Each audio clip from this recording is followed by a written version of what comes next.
नमस्कार। औद्योगिक प्रशिक्षण संस्थानों के व्यवसाय एम्प्लॉयबिलिटी स्किल के विषय एंटरप्रेन्योरशिप स्किल पार्ट 4 का आज मैं आपको प्रशिक्षण प्रदान करूंगी। अब मैं आपको पीपीटी के माध्यम से प्रशिक्षण प्रदान करूंगी। ये आपका एम्प्लॉयबिलिटी स्किल का कैरिकुलम है, जिसमें से मैं आपको एंटरप्रेन्योरशिप स्किल के बारे में बताऊंगी। आज के जो मेन टॉपिक है वो है सहायक संस्थाएं, दूसरा है स्वरोजगार, तीसरा है निवेश प्रक्रिया, चौथा है पर्सनल मैनेजमेंट, चौथा है प्रोजेक्ट रिपोर्ट का प्रोफार्मा और पांचवा है बुक कीपिंग। तो आज हम इसके बारे में जानकारी हासिल करेंगे। पहला है आपका सहायक संस्थाएं। इसमें आपका उद्यमी या प्रबंधकीय अथवा साहसी की वर्तमान युग में आवश्यकता क्या है। तो जो छोटी छोटी इकाइयाँ लगाना ही प्रबंधकीय अथवा साहसी बनना समय की सबसे बड़ी आवश्यकता होती है, ताकि बेरोजगारी को कम किया जा सके तथा काम को अधिक से अधिक अवसर को पैदा किया जा सके। फिर है प्रबंधकीय अथवा साहसी। ये क्या चीज़ है? प्रबंधकीय अथवा साहसी फ्रेंच भाषा का शब्द है। इसका अर्थ है किसी कारखाने का प्रबंध करना अथवा किसी वाणिज्य संस्थान का प्रबंध करना। फिर आता है आपका प्रबंधक के काम। एक प्रबंधक के कौन कौन से काम होने चाहिए वो हम जानेंगे। तो पहला है आपका, वह अपने संस्थान के बारे में प्रत्येक प्रकार के निर्णय ले सकता है। दूसरा है, वह प्रत्येक प्रकार का जोखिम जो संस्थान के बारे में हो उसको उठाता है। तीसरा, वह संस्थान के बारे में प्रत्येक प्रकार के काम करता है, जैसे माल को बनाना, संस्थान का प्रबंध करना तथा संस्थान में काम को करवाना। चौथा पॉइंट है, वह संस्थान का प्रत्येक प्रकार का प्रबंध करता है, जैसे मजदूरी तथा पूंजी किस प्रकार से देनी है उसका निर्णय वह स्वयं लेता है। अब आता है आपका उद्यमी या साहसी अथवा प्रबंधकीय के प्रबंधों के तत्व। उसके तत्व कौन कौन से होते हैं? पहला होता है टेक्नोलॉजी, दूसरा होता है पूंजी और कच्चा माल और मशीनरी, तीसरा होता है सेल बेचना। तो जो टेक्नोलॉजी है, टेक्नोलॉजी क्या चीज़ है? टेक्नोलॉजी कारखाने को चलाने के लिए अति आवश्यक है, जिसमें मानवीय टेक्नोलॉजी और उसके रंग शामिल होते हैं। सबसे पहले उद्यमी यह निर्णय करता है कि उसे कौन सी वस्तु बनानी है और बेचनी है।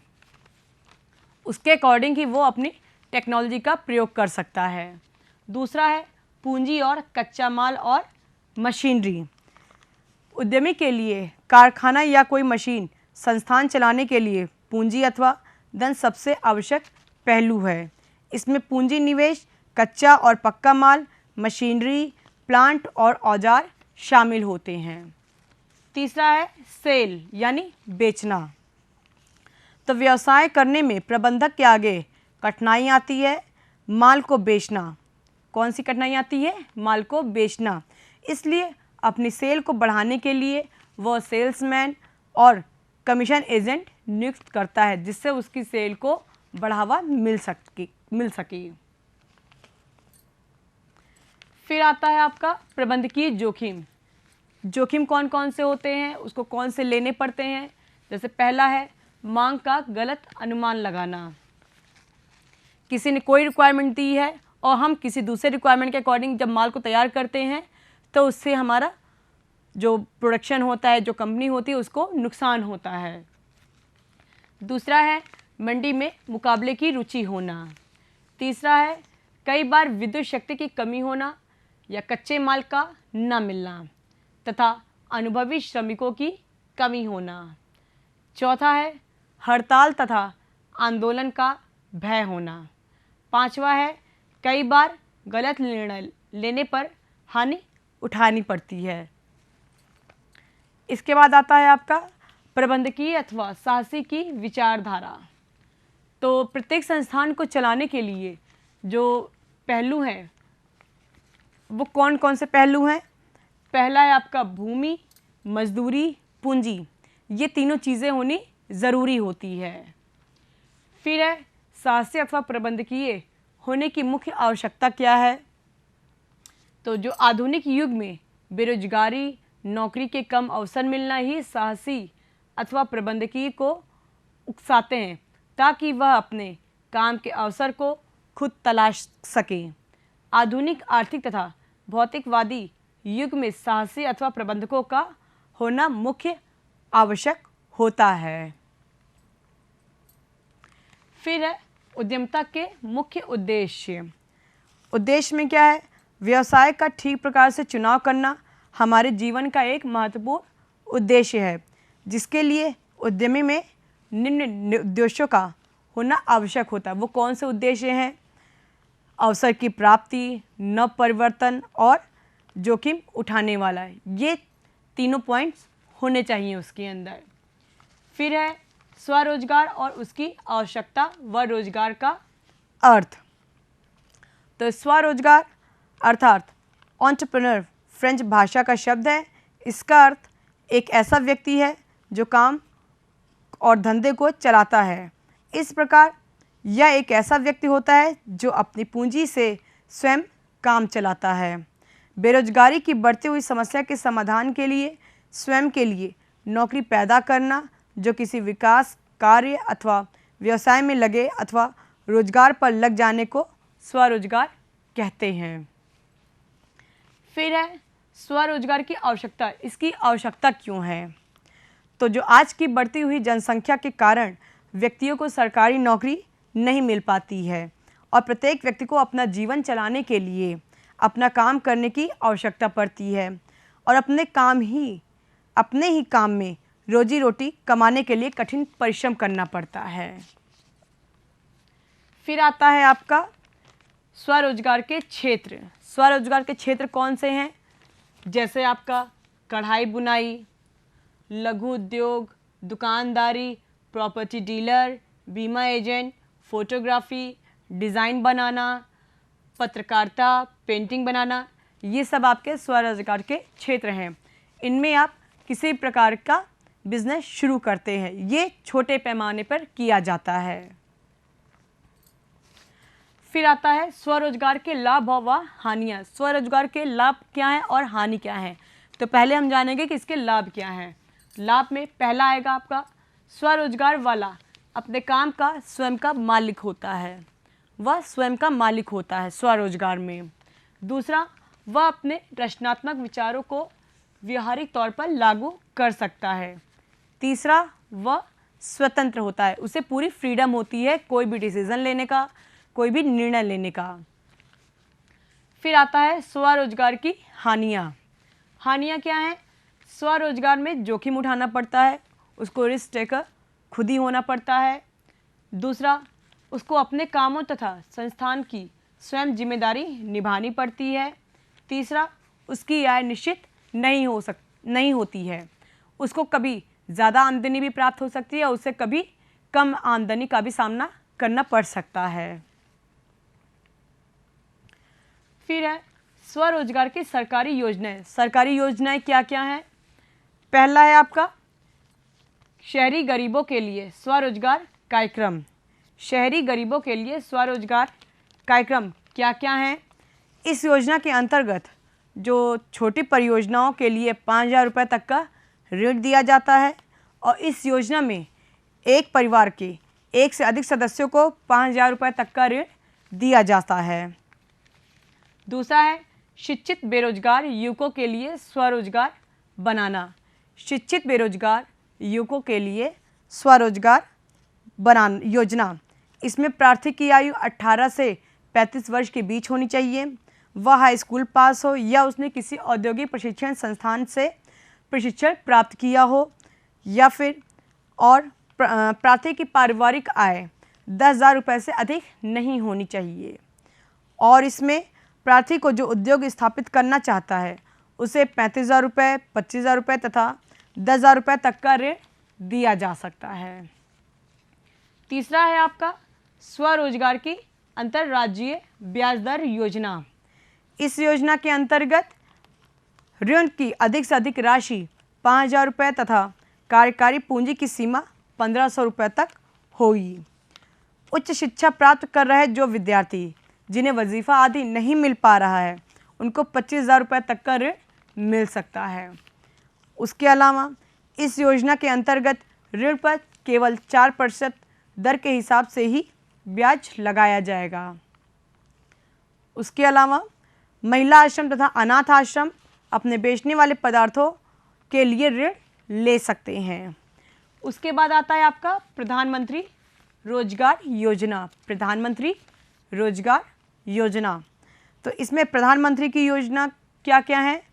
इसमें जो उनकी योजना के अकॉर्डिंग प्रार्थी की आयु कम से कम 18 से 35 वर्ष की हो।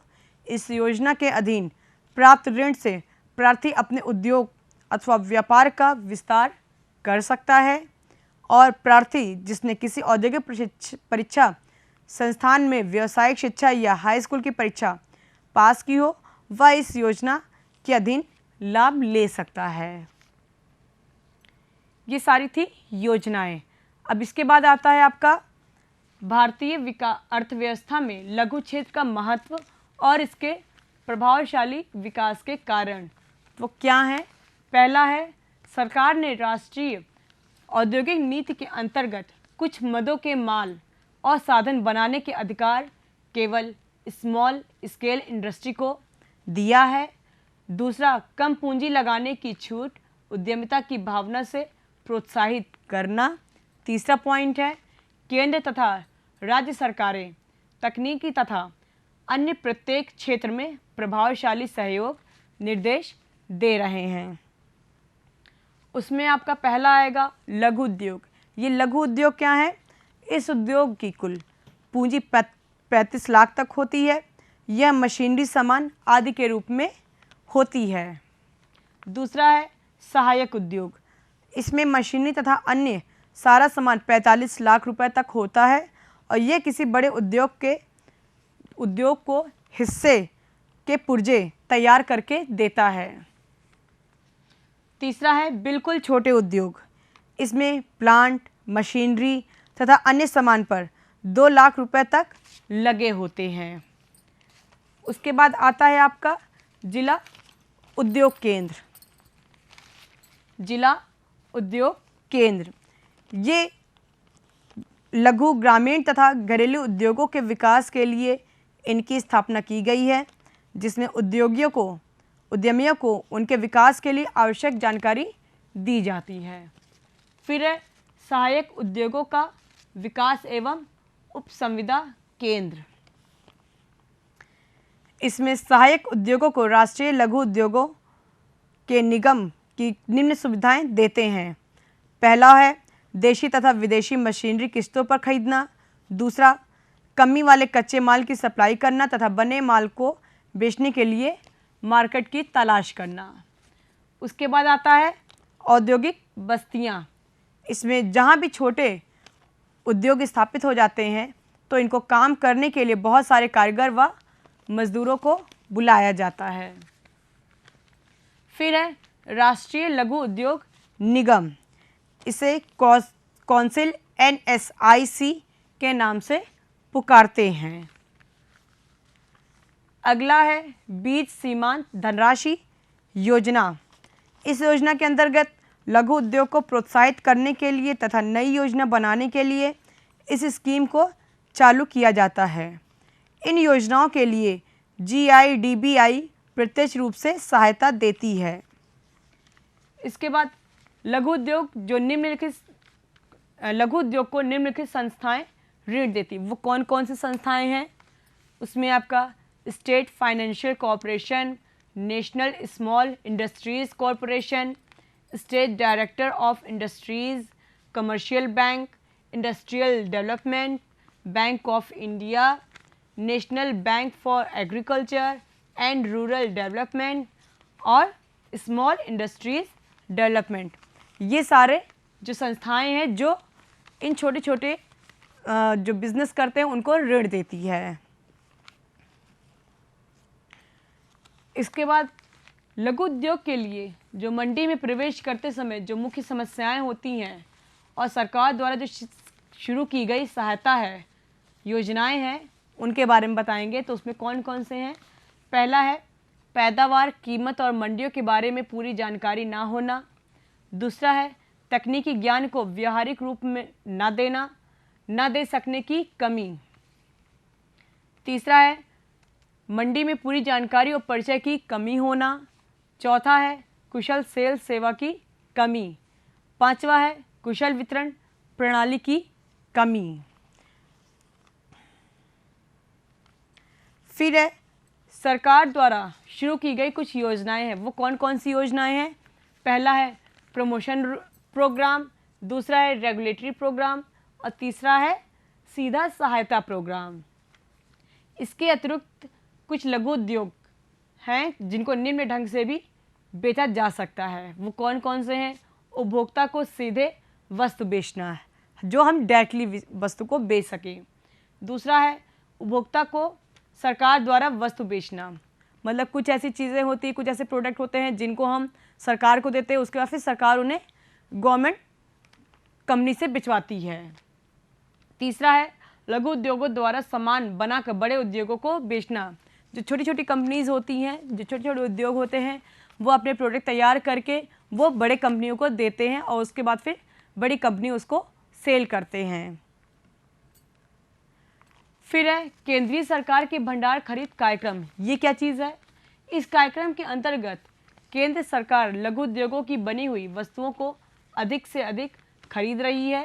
हैंडलूम सेक्टर में निम्नलिखित वस्तुएं छोटे उद्योगों से सरकारी संस्थान खरीदते हैं। वो क्या क्या चीज़ें होती हैं जो सरकारी संस्थान खरीदते हैं? जैसे धोती, साड़ियाँ, घर का बना कपड़ा, चादरें, तौलिए और आदि। ये सामान सरकार इनसे खरीदती हैं। इसके बाद है उद्यम के लिए संस्थान का चुनाव करना कि कौन सी जगह हमें ये करना चाहिए। जो भी कार्य किसी उद्यमी को आरंभ करना है उसके लिए स्थान अवश्य चाहिए। स्थान के चुनाव के लिए कौन कौन सी बातें हैं जिनको हमें ध्यान में रखना है, उसके संबंध में वर्णन करेंगे। वो कौन कौन सी चीज़ें हैं? तो पहला है उद्यमी को अपना उद्योग को स्थान पर स्थापित करना चाहिए जहां ट्रांसपोर्ट, बैंकिंग सेवा निकट उपलब्ध हो। दूसरा है स्थान का चुनाव करते समय यह भी ध्यान में रखना चाहिए कि निकट जल संचार और बीमा आदि की सेवा ठीक ढंग से मिल सकती हो। तीसरा है उद्यमी द्वारा स्थान का चुनाव करते समय बाजार में कच्चे माल की उपलब्धता और उत्थान की निकटता का विशेष रूप से ध्यान रखना चाहिए। चौथा पॉइंट है निर्मित माल को बेचने के लिए किसी निकटतम मंडी के संबंध में भी पूरा ध्यान रखना चाहिए। उसके बाद है आपका प्रोजेक्ट का चयन, प्रोजेक्ट सिलेक्शन हम कैसे करते हैं। इसमें है पहला है उत्पादन का चुनाव करना। उत्पादन का चुनाव करना, इसमें उद्यमी को अपने उत्पादन का चुनाव करना आवश्यक होता है। इसे किसी वस्तु की मात्रा कितनी होनी है और कितनी मात्रा में बनाएं, इसका निर्णय करना ही व्यापार करने की किस्म और ठीक प्रकार से लिए गए निर्णय करने की नींव बनती है। दूसरा है माल के प्रकार। उद्यमी को किस प्रकार का माल बनाना है, इसका चयन भी उद्यमी को ही करना होता है। तीसरा है स्वामित्व के प्रकार। उद्यमी को यह भी देखना होता है कि क्या वह अकेला संस्थान चला सकता है या उसे किसी के साथ पार्टनरशिप कर डालनी है, और उसे अगर वो पार्टनरशिप डालता है तो उसमें से उसे कितना % भाग मिलेगा। तीसरा है कारखाने की स्वीकृति। एक लघु उद्योग शुरू करने के लिए जिला उद्योग के योग्य उद्योग कार्यालय, डायरेक्टर ऑफ उद्योग, उद्योग विभाग आदि ऐसे आवश्यक अधिकारी से पूर्व सब पहले ही स्वीकृति ले लेनी चाहिए। उसके बाद है प्लांट की अवस्थिति यानी लोकेशन के समय कौन कौन सी बातों को ध्यान में रखना चाहिए। तो पहला है इसमें कच्चा माल कितनी दूरी से मिल सकता है। दूसरा वहाँ से मार्केट कितनी दूर है। तीसरा क्या मज़दूर क्या ठीक मजदूर और कारीगर हमें मिल सकते हैं। चौथा है, स्थान का चयन करते समय सुरक्षा का पक्ष भी ध्यान में रखें कि यातायात के साधन हमें वहाँ पर आसानी से मिल सके। उसके बाद कितनी मशीनरी और माल आवश्यक हैं और वातावरण की दूषितता संबंधी बोर्ड से प्रमाण पत्र प्राप्त कर सके। फिर आपका पर्सनल मैनेजमेंट। पर्सनल मैनेजमेंट क्या है? पर्सनल मैनेजमेंट अमेरिका की सोसाइटी फॉर पर्सनल मैनेजमेंट के अनुसार पर्सनल मैनेजमेंट कुशल कर्मचारियों को इस ढंग से प्राप्त करने, विकसित करने व बनाए रखने की कला है जिससे संगठन के कार्यों व उद्देश्यों को सबसे अधिक कुशलता व भ्रात भाव से पूरा किया जा सकता है। जैसे एडिशन के शब्दों में उनके अनुसार कहा गया है कि personal management is the science of human engineering. फिर है पर्सनल मैनेजमेंट की विशेषताएं। उसकी विशेषताएं क्या होती हैं? पहला, यह कर्मचारियों से संबंधित होता है। दूसरा, यह पर्सनल मैनेजमेंट की पॉलिसियों से संबंधित है। तीसरा, यह एक मित्रतापूर्ण वातावरण की ओर कदम है। चौथा, यह एक लगातार चलने वाला प्रोसेस है। फिर आता है आपका पर्सनल मैनेजमेंट में कौन कौन से क्षेत्र शामिल हैं। तो इसमें आपका आएगा नियोजन का काम अर्थात कर्मचारियों की भर्ती, नियुक्ति आदि। दूसरा है कर्मचारियों को ट्रेनिंग का प्रबंध कराना। तीसरा, उनकी उन्नति के लिए नीति तैयार करना। चौथा है उनके कार्यों का विश्लेषण करना। और पांचवा है समय समय पर कार्यों का मूल्यांकन करना। छठा है कर्मचारियों की क्षति पूर्ति करना।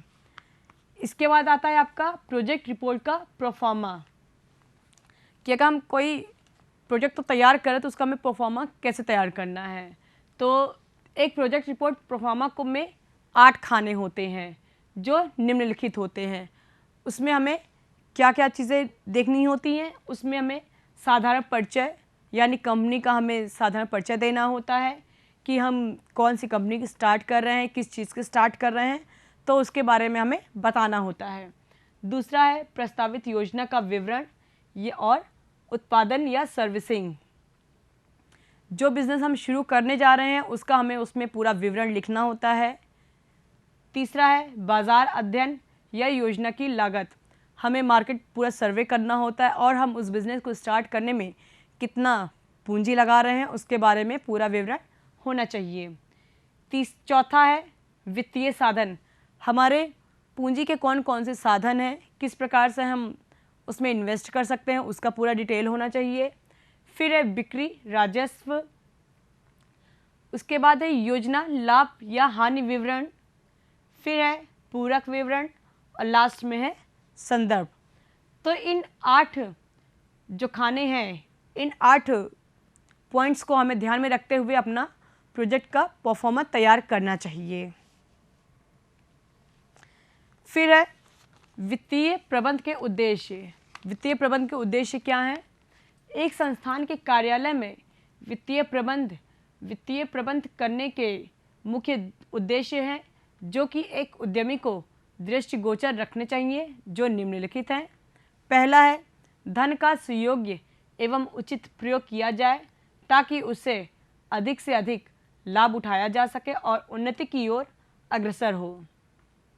दूसरा है इकाई में जो व्यक्ति पूंजी लगाएगा उसको इस बात का विश्वास दिलाए कि वह उस पूंजी का सदुपयोग करेगा और ब्याज सहित वापस दिलाएगा या करेगा। फिर है वित्त प्रबंध में केवल धन का प्रबंध करने से ही काम सही तरीके से नहीं बढ़ सकता, बल्कि इसके अतिरिक्त उत्पादन करने, उसका वितरण और मंडी में विक्रय की बहुत आवश्यकता है। फिर है उद्यमी को सारा अपना काम हिसाब किताब से करना चाहिए।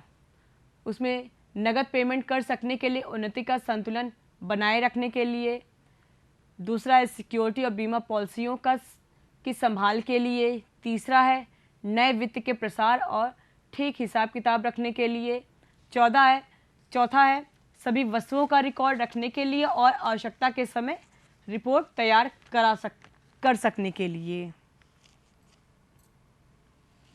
फिर आता है आपका बुक कीपिंग। बुक कीपिंग क्या है? बुक कीपिंग का अर्थ है पुस्तक रखना। यहाँ पुस्तकों से तात्पर्य है कि यह पुस्तकें जो व्यापार से संबंधित हो, अर्थात इन पुस्तकों में व्यापारिक लेन देन लिखित रूप में रखा जाता है। तो बुक कीपिंग का उद्देश्य क्या होता है? उसका उद्देश्य है, पहला है क्रय विक्रय का ज्ञान।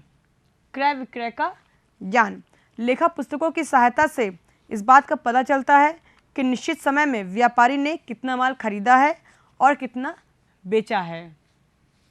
दूसरा है लेनदार और देनदार के संबंध में। लेखा पुस्तकों द्वारा व्यापारी को पता चलता है कि उसके कितने लेनदार हैं और कितने देनदार हैं, कितने लोगों से उनको लेना है और कितने लोगों से उनको देना है। तीसरा है पूंजी का पता चलना। लेखा पुस्तकों द्वारा व्यापारी को पता चलता है कि वर्ष के अंत में उसकी कितनी पूंजी मार्केट में लगी हुई है। फिर है स्टॉक का पता चलना। लेखा पुस्तकों से ही उद्यमी को पता चलता है कि वर्ष के अंत में उसके पास कितना स्टॉक है और उसका कितना मूल्य है। फिर है वर्तमान रोकड़ ज्ञान। वर्तमान रोकड़ ज्ञान तो लेखा पुस्तकों से ही उद्यमी को पता चलता है कि निश्चित दिन तक उसके पास कितना कैश है। फिर है लाभ हानि के संबंध में पता चलना। व्यापारिक पुस्तकों द्वारा ही उद्यमी को पता चलता है कि निश्चित तिथि तक उसको कितना लाभ हुआ है या फिर कितनी हानि हुई है। फिर है आर्थिक स्तर का ज्ञान। लेखा पुस्तकों द्वारा ही उद्यमी को अपनी आर्थिक स्थिति का ज्ञान होता है। इस कार्य में वह बैलेंस शीट का प्रयोग करता है। उसके बाद है व्यवसाय को नियंत्रित करने में आसानी। इसमें विभिन्न प्रकार के पक्षों जैसे उद्यमी, विनियोगिता, लेनदार और बैंकर्स लेखा जोखा सूचनाओं से संस्थान की स्थिति के बारे में जानकारी सरलता से प्राप्त करता है। उसके बाद है व्यवसाय से संबंधित लोगों को जानकारी में सहायता।